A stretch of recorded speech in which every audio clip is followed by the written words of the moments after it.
Hello everyone and welcome to CPAC 2023. I'm your host Amelia Kane, and joining me today is Dr. Ben Carson. Dr. Carson, thank you so much for joining us. Thank you for having me. Now, I'm sure our viewers want to know, what was it like joining the Trump administration? Well, in the beginning it was very difficult because I didn't have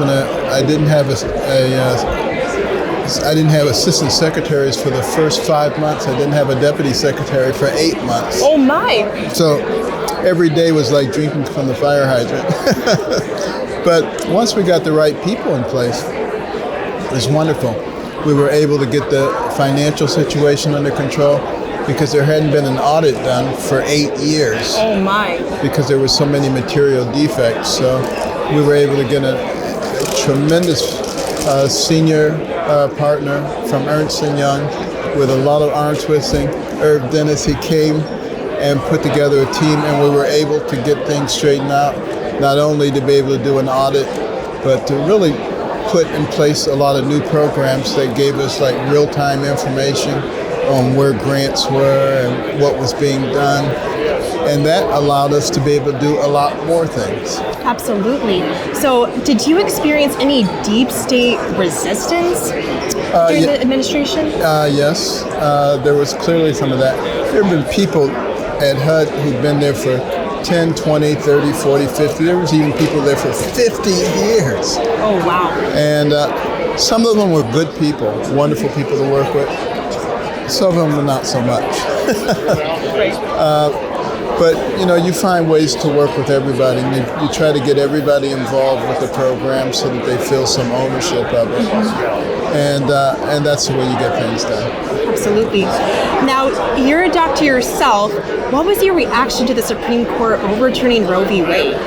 Well, obviously, like many others, I was happy to see that happen. But I wasn't one of those people who was dancing in the streets because I knew that really all we had done is return it to the situation that should have been there in the first place.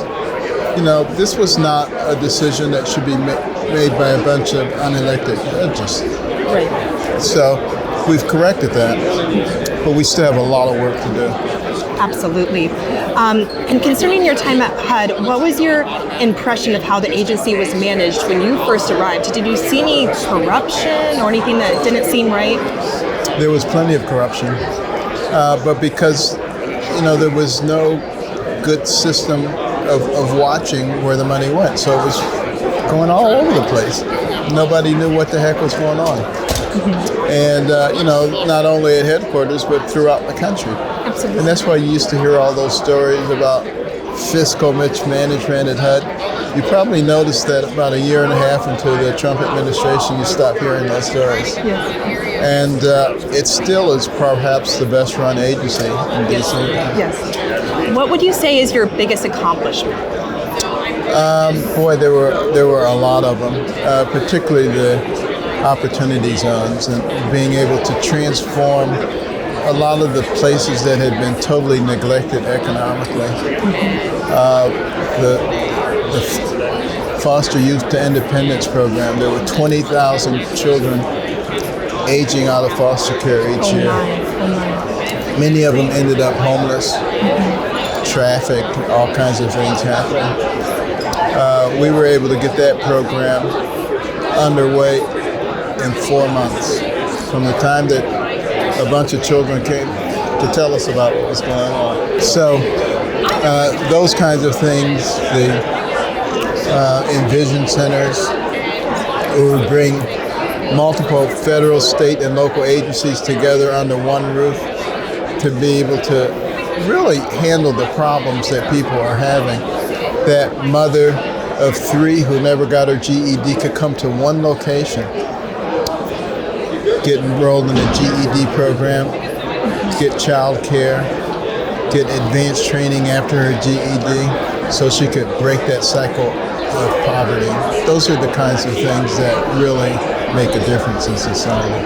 Well, thank you so much for your time, Dr. Carson. Okay, it's been a pleasure. Thank you. And for more on our work, please visit judicialwatch.org. Thank you.